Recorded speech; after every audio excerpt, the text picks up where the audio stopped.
Alma, are you sure you're okay? Nag-alala ko sa'yo kanina ng todo eh. Okay naman ako. Alam mo, habang nasa biyahe tayo kanina, napag-isip-isip ko na magandang magbakasyon muna kami ng mga bata sa Davao. Talaga? Alam mo, you should visit me there. You should all go. My treat, all expenses paid. Kakahiya naman. Please, Felma, I insist. I'm sure you will enjoy it there. Ganito na lang. Consider it na much-needed breather nyo after sa pinagdaanan yung kaso ni Colleen. Oo nga, no? Para makapag-relax naman kami ng mga bata bago pumasok sa school si Colleen. Alam mo, Felma, iniisip ko palang sobrang excited na ako. Alam mo, matagal ko nang gusto ipakita sa iyo ang mundo ko sa Davao. Which is more laid back and fun. Tay, gusto ko lang pong malaman kung galit kayo sa akin. Anak, huwag mong iisipin yan, ha? Hindi ako magagalit sa'yo. Basta importante, okay ka na ngayon. Tsaka wala ka ng problema.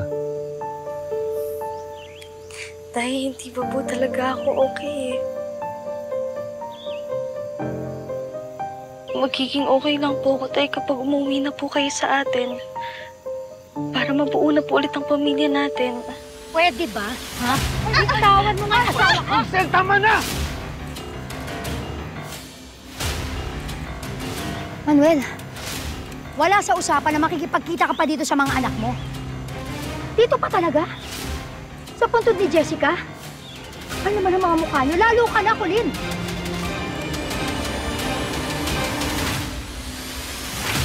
Hi po, Sir Noah. Kumusta po kayo? Hi, Didang. Oh, ikaw na muna bahala kay Felma, ha? I should go. Okay. Sige. Salamat. Salamat. Sige. Ate.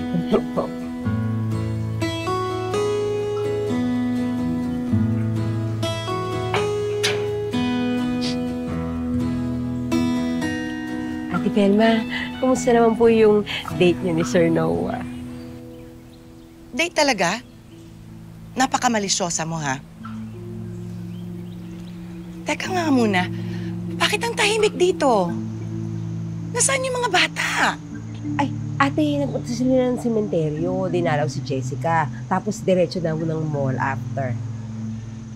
Ha? Bakit hindi nila sinabi? Bakit hindi nila ako sinabihan? Ano to, te? Senior moments? Eh, inimbitahan ka pa nga ni Colleen tsaka ni Andrea kaninang breakfast. Ang sabi mo nga lang, may date kayo. May date, may lakad kayo ni Sir Noah, di ba?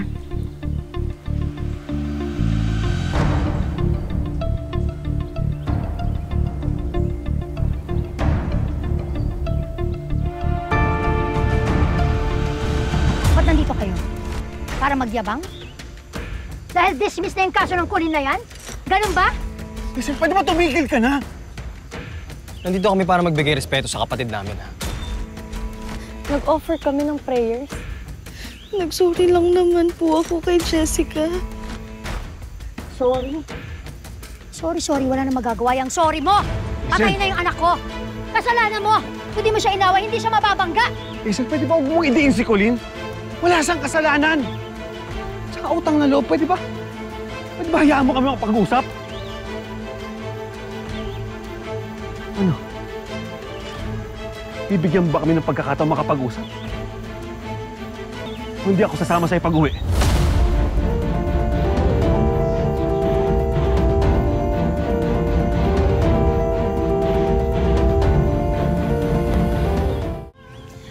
Akala mo kung sino yung si Manuel. Natapos lang yung deal namin at naabsuelto si Colleen. Ang lakas na ng loob na takutin ako. Alam mo, lahat ginawa ko na pero ang hirap-hirap niyang pakisamahan. Bakit mo naman kasi pinagbawalan kanina na kausapin yung mga anak? Hello, hindi mo na mababago na dugot laman niya yung mga yan. maaaring walang karapatan si Felma sa batas. Pero yung mga anak niya, meron. At malakas ang laban kung tutuusin. No. Hindi ako papayag.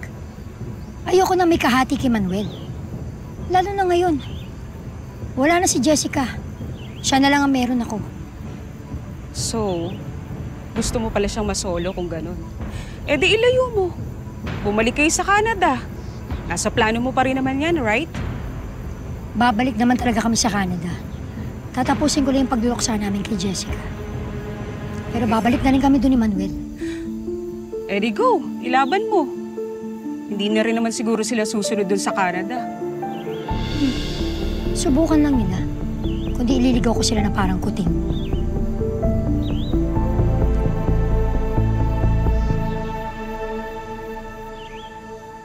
Tay, sorry ha.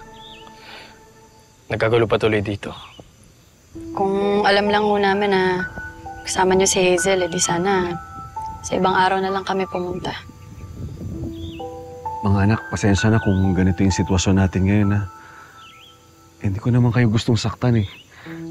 Tsaka, pasensya na rin kung hindi ako nakapagpaalam sa inyo bago ako umalis. Masyado kasing masakit yun, eh. Baka hindi natin kayanin. Tay, hindi naman po kasi kailangan mag-goodbye. Tay, please po. Umuwi na po kayo sa atin. Mga anak, hindi porket magkakahiwalay na naman tayo ngayon. Nabawasan na yung pagmamahal ko sa inyo o kaya naputol na yung ugnayan natin. Isipin nyo na lang na kasal kami ni Hazel eh. Tapos ngayon na wala na si Jessica, ako na lang yung pamilya niya. Pero alam niyo naman na kayo yung mahal ko, kayo ng nanay niyo. Di ba? Kayo yung laman ng puso ko. Tay, huwag po kayong magpapa-blackmail sa Hazel na yon. Kung tinatakot niya po kayo na magpapakamatay siya, hindi niya po yun gagawin, Tay, kasi mahal na mahal niya po yung sarili niya eh. Takot niya na lang po, no? Kasi alam niya sa impyerno yung baksak niya sa dami ng kasalanang ginawa niya. Tsaka, Tay, di ba po ang plano niyo po? Iiwan niyo si Hazel? Ipapaanal niyo po yung kasal niyo, tapos babalikan niyo po si nanay. Magiging isang buong pamilya na po tayo ulit.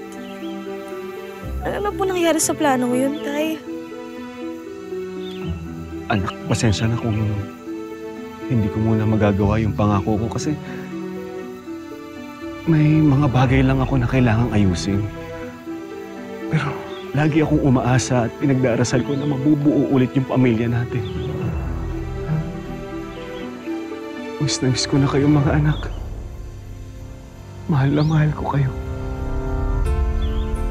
Kasabay ng aking aluhan,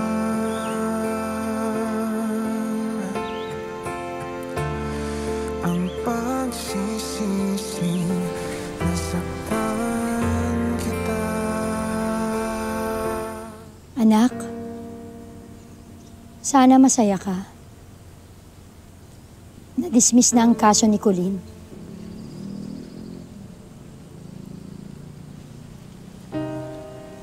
Alam ko naman, kahit na sinasaktan ka niya noon, mas gugustuhin mo pa rin na makalaya siya. Ganon kabuti ang puso mo, anak.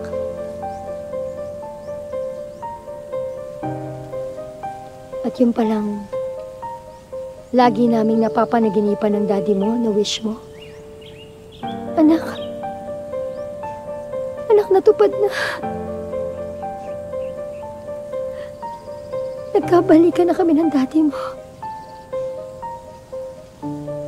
Magkasama na kami forever. At yes, anak, di na mag-iisang mami. Magkasama na kami ng daddy mo.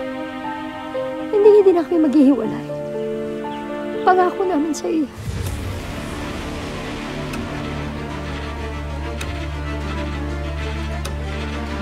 Sana naman makadalaw naman tayo kay Jessica. Kailan ba kayo pwede? Jessica! Manuel, Jessica! Jose! Sorry siya para sa kanya. Tsaka para sa'yo. Hazel, ano bang ginawa niyo sa akin? Ha? Anong kasalanan niyo sa akin? Magandang araw po. Magandang araw, Manong Presi. Manuel, sino yan? Siya yung psychic na kakilala ng kaibigan ni Jeff. Pasensya na po. Pwede na po kayong umalis. Marami kang alam. Mga lihim na hindi naman sa'yo.